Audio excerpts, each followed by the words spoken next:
বন্ধুরা, যে গাছগুলো দেখছো এগুলো সব সিঙ্গেল গ্রাফটেড বোগেনভিলিয়া প্ল্যান্ট। একটা রুটস্টকের ওপর বা একটা হেলদি এবং যথেষ্ট ভালো রুটস্টকের ওপর একটি মাত্র শিয়ন যদি সঠিকভাবে লেগে যায় তাহলে কিন্তু আমাদের মাল্টিগ্রাফটেড গাছের থেকে ঢের গুণ ভালো গাছ তৈরি হয়। যদি আমাদের রুটস্টক বেশ মোটা এবং পুরনো হয় তাহলে এক থেকে দুটি সেম প্রজাতির শিয়ন যদি আমরা গ্রাফট করতে পারি তাহলে সেই গাছ হবে সবথেকে মজবুত এবং দীর্ঘস্থায়ী। আজকের বিষয়টি মাল্টিগ্রাফটেড বোগেনভিলিয়া নিয়ে।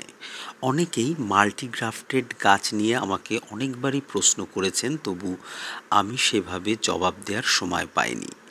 অনেকে আমার গ্রাফটিংয়ের ভিডিও দেখে জিজ্ঞাসাও করেছেন যে রুটস্টক যথেষ্ট মোটা থাকা সত্ত্বেও একটি ডাল কেন আমরা গ্রাফট করেছি।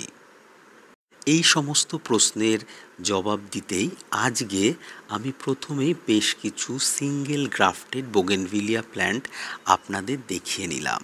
দেখুন বন্ধুরা, যে গাছগুলো এখন দেখলেন সবই একটা ভালো রুটস্টকের ওপর একটি মাত্র শিয়ন গ্রাফট করে তৈরি করা হয়েছে, বা কোনো ক্ষেত্রে একই প্রজাতির দুটো শিয়ন গ্রাফট করা হয়েছে।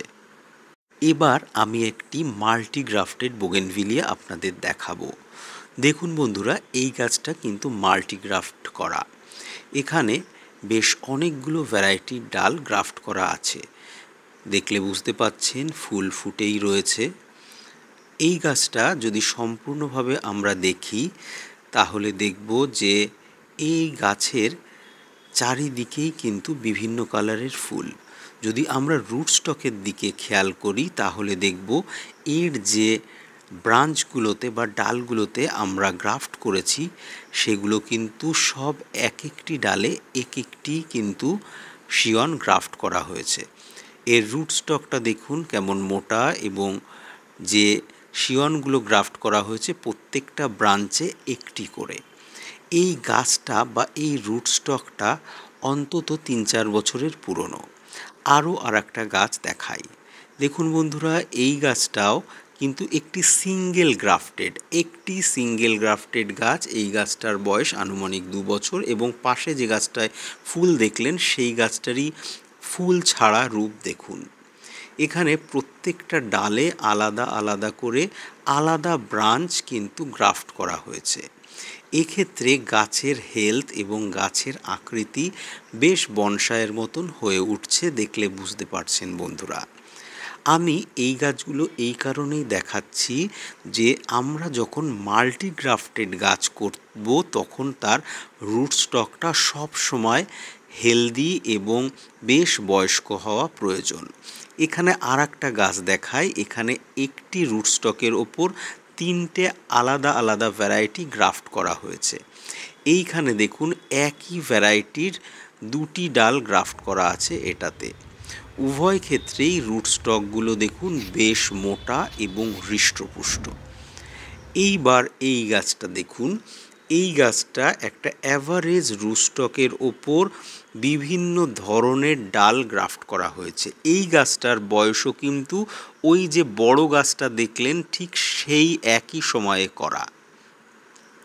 এখানে পার্থক্যটা হয়তো আমাকে বিশেষ করে ব্যক্ত করতে হবে না। দেখুন কত ডাল গ্রাফট করা রয়েছে একটি রুটস্টকে। একটি মাঝারি সাইজের রুটস্টক, খুব একটা সরু বা খুব বেশি মোটা নয়। এখান থেকে বোঝা যাবে একটা জিনিস যে একাধিক ডাল গ্রাফট করার তুলনায় যদি একটি বা দুটি সেম প্রজাতির ডাল আমরা গ্রাফট করি তাহলে সেই গাছ অনেক বেশি বুশি, কম্প্যাক্ট এবং সুন্দর হয়ে ওঠে। দেখুন বন্ধুরা, এই গাছটা দেখুন। এই গাছটার বয়স এখনও 1 বছর হয়নি। এই গাছটা একটা গোল্ডেন সায়াপ। আমরা জানি যে গোল্ডেন সায়াপ গাছ জাস্ট কিছুদিন এসছে ইন্ডিয়াতে, হয়তো 1 বছরের কাছাকাছি এসছে। আমার গাছটার বয়স 6-7 মাস হবে গ্রাফট করার পর থেকে। একটি সিঙ্গেল ডাল গ্রাফট করা, সেখান থেকে এত বড় গাছ তৈরি হয়েছে। উপরন্তু যে গাছে অনেক ডাল গ্রাফট করা রয়েছে সেখানে কিন্তু সেরকম হয়নি। এই গাছটা দেখুন, এটা একটা ব্রিজা রেডের গাছ। একটা সাধারণ রুটস্টকের উপর একটি সিঙ্গেল ডাল গ্রাফট করা রয়েছে। একটি সিঙ্গেল ডাল যদি গ্রাফট করা থাকে কোনো রুটস্টকে, তাহলে সেই রুটস্টক থেকে যখন শেষ একাই সমস্ত পুষ্টি সংগ্রহ করে, তখন সেই গাছ অনেক বেশি সুন্দর হয়ে ওঠে। এবং বিভিন্ন ভ্যারাইটির আলাদা ডাল থাকলে কিন্তু প্রত্যেকটা ডালের গ্রোথ একই রকম হয় না এবং তাদের ফুল দেওয়ার প্রবণতা এবং সময়ও এক নয়। এই রেড সেপ্টেম্বর গাছটাও দেখলে বুঝতেই পারছেন সিঙ্গেল ডাল গ্রাফট করা হয়েছে, অর্থাৎ সিঙ্গেল শিয়ন প্ল্যান্ট। কিন্তু এর চেহারা দেখুন, এর বয়স এখনও 1 বছর হয়নি। এটাও আর একটা গাছ, এটাও সিঙ্গেল গ্রাফটেড। যারা প্রশ্ন করেছিলেন তারা যদি আজকের ভিডিওটা দেখে থাকেন তাহলে বুঝতে পারবেন যে সিঙ্গেল গ্রাফটেড বোগেনভিলিয়ার গ্রোথ এবং তার ফ্লাওয়ারিং ক্যাপাসিটি এবং তার সেলফ লাইফ মাল্টিগ্রাফটেড গাছের তুলনায় অনেক বেশি।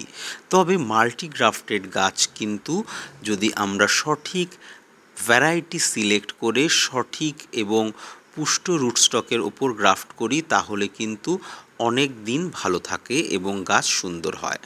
এই অ্যাডার্না গাছটা আপনারা আগেও দেখেছেন, এটাও কিন্তু একটা সিঙ্গেল ব্রাঞ্চ গ্রাফট করা হয়েছে। এখানে যে দুটো ডাল দেখতে পাচ্ছেন এদের কেন্দ্রবিন্দু কিন্তু এক জায়গায়।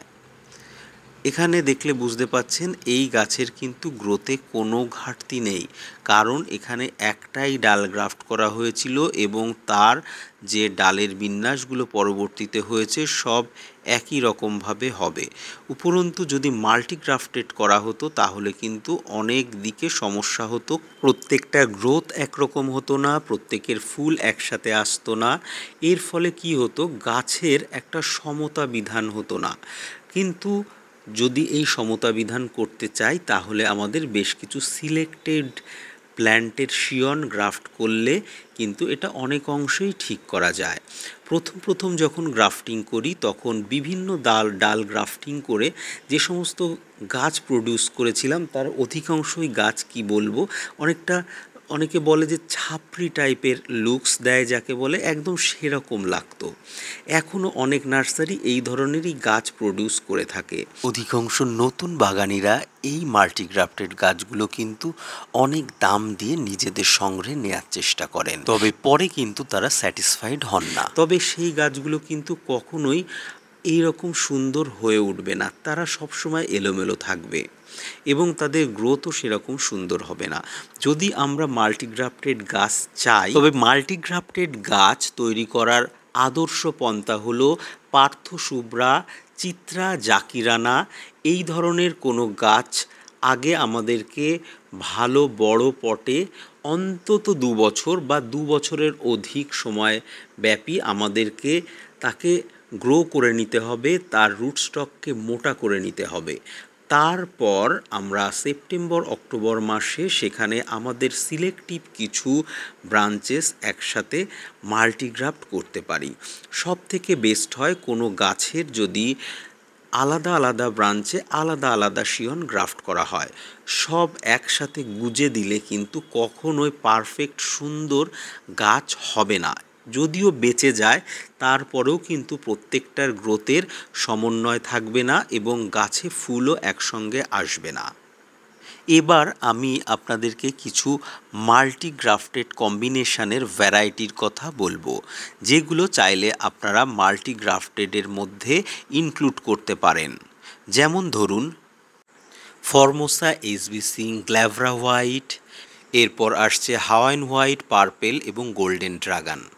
এরপর আসছে lady mama Formosa Glabra white. তারপর next combination tricolour green leaf HBC Glabra white এবং এরপর থাই ডিলাইট শুভ্রা ইয়েলো কুনায়েত। এরপর যে ভ্যারাইটিটার কথা বলবো সেটা আমরা সবাই খুব পছন্দ করি, ভিএ ফ্লেম ফায়ার এবং রুবি। শুভ্রা ক্রিস্টিনারও একটা ভালো কম্বিনেশান দেখেছি, বলাকা এবং জিন্না ভারত। বন্ধুরা, এই সব কম্বিনেশান যদি ইতিমধ্যে আপনারা করে থাকেন তো অবশ্যই কমেন্ট করে জানাবেন এবং আমাদের ফেসবুক গ্রুপ প্ল্যানেট বোগেনভিলিয়াতে ছবি পোস্ট করতে ভুলবেন না। আজকের ভিডিওটা এ পর্যন্তই, সকলে ভালো থাকবেন, নমস্কার।